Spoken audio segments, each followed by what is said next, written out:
구글, 즉 알파벳의 분기 실적이 미국 현지 시각으로 10월 29일 발표되었습니다. 2020년 3분기 실적 발표입니다. 실적 발표가 있고 프리마켓에서 6.45%가 추가 상승했습니다. 모든 종목들이 프리마켓에서 다 떨어지고 있는 마당에 정말 돋보이게 대폭 상승한 모습을 보여줬습니다.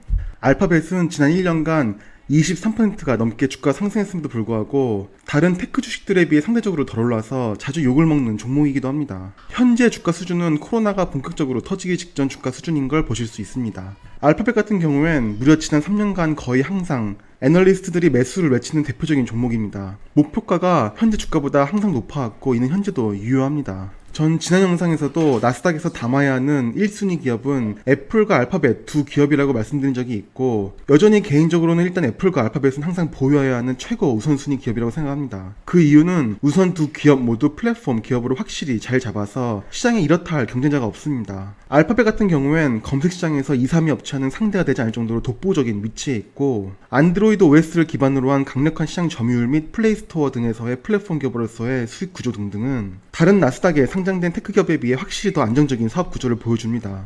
그뿐만 아니라 현재 주가는 다른 종목들에 비해 거품도 상대적으로 없어 보이기까지 하는데 시장에서 특히 한국 투자자들에게 인기가 없는 이유는 크게 수익을 단기간에 내기는 힘든 종목이라 그런 것 같습니다. 하지만 이만큼 확실히 장기적으로 주가 상승이 확실하고 사업이 탄탄한 안정적인 투자처를 찾기 힘든데 이런 기업이 투자 종목 선정 순위에서 밀린다는 것이 개인적으로는 좀 안타깝습니다. 서로는 각설하고 이번 분기 실적을 간단히 살펴보겠습니다. 방금 전 보셨다시피 알파벳은 주가가 실적 발표 후에 프리마켓의 하락장에서 혼자 폭등을 하였는데 그 원인은 당연히 예상을 훨씬 뛰어넘는 어닝 서프라이즈가 나와서 그렇습니다. 주가가 폭등한 이유는 당연히 주가와 연동된 EPS가 예상치를 엄청 뛰어넘는 결과가 나와서 그렇습니다.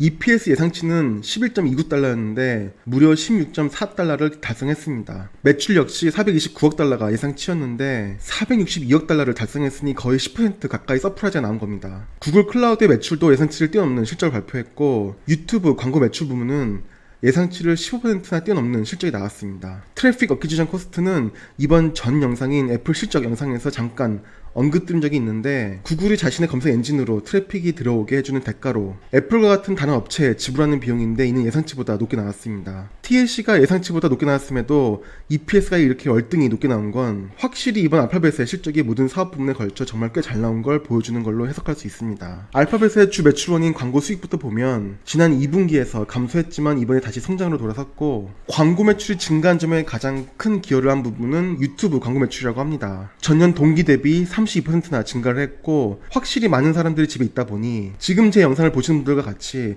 유튜브를 시청하는 사람들이 증가한 것입니다. 전반적인 알파벳의 사업 구조 및 기업 분석 영상은 제가 지난번에 올린 영상을 본 영상 하단 설명란에 링크를 걸어 두었으니 알파벳의 전반적인 면을 알아보고 싶으신 분들은 참조하시기 바랍니다. 본 영상은 이번 실적만 간단히 살펴본 영상이므로 사업 부문들에 대해 따로 설명을 드리지 않겠습니다. 그럼 알파벳의 어닝 릴리즈 자료를 한번 살펴보겠습니다. 우선 이번 매출의 증가와 어닝 서프라이즈가 나온 데에는 검색 엔진과 유튜브에서의 광고주의 지출이 커졌고 또한 구글 클라우드와 구글 플레이의 성장에 기반했다고 설명했습니다. 보시면 전년 동기 대비 YOY 기준으로 순이익이 EPS 기준으로 62% 성장한 걸 볼 수 있습니다. 매출은 14% 성장했는데 EPS가 62% 성장한 걸 보면 여기서 알파벳의 매출과 비용 그리고 이 구조에 대해 감을 잡으실 수 있어야 하고 왜 알파벳이 위대한 기업일 수밖에 없는지 알 수 있습니다. 알파벳의 손익계산서를 한번 잘 봐보시면 이해가 가실 수 있습니다.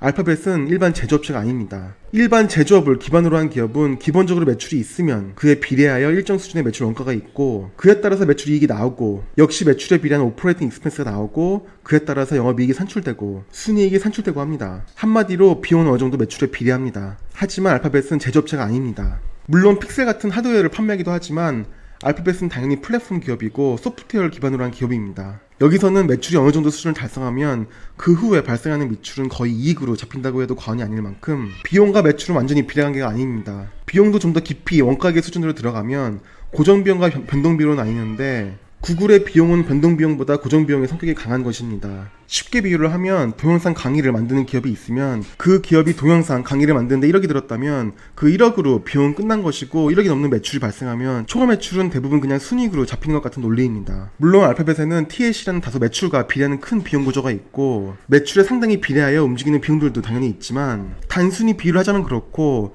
이런 개념을 알파벳의 수익 구조를 이해하는 데는 알아두시는 것이 좋습니다. 가령 2019년과 2020년 동기 시적을 비교해 보면 매출이 대략 60억 달러 정도 늘었다고 하면 매출 원가는 35억 달러만 늘었습니다. 매출이 늘어나는 것보다 훨씬 적은 비율로 매출 원가가 늘어나는 것입니다. 게다가 연구개발비는 거의 같고 세일즈 앤 마케팅 비용은 오히려 줄어들었고 G&A 코스트도 거의 같은 값을 보여줍니다. 매출이 늘어난 것에 비해 여러 주요 비용들은 훨씬 덜 늘거나 거의 늘지 않은 것입니다. 그러니 매출이 늘어난 것이 상당 부분 순이익의 증가에 바로 기여를 하고 이 점이 EPS의 폭등을 야기한 것입니다. 일반 제조업체에서는 아무리 규모 경제를 이룬다고 해도 이런 식의 손익구조를 가지는 것이 불가능한데 알파벳이라 가능하다고 보면 됩니다. 이번 영상은 이렇게 마무리하도록 하겠습니다. 주요 기업들의 실적들을 최대한 실적 발표일과 멀지 않게 정리를 해서 업로드하려고 하는데 그래도 영상 하나하나 만드는데 시간이 소요가 되긴 해서 좀 시차가 발생한 점 양해를 부탁드립니다. 다음은 페이스북 실적 발표에 대해 다른 영상으로 조만간 찾아뵙겠습니다. 영상 시청해주셔서 감사드립니다.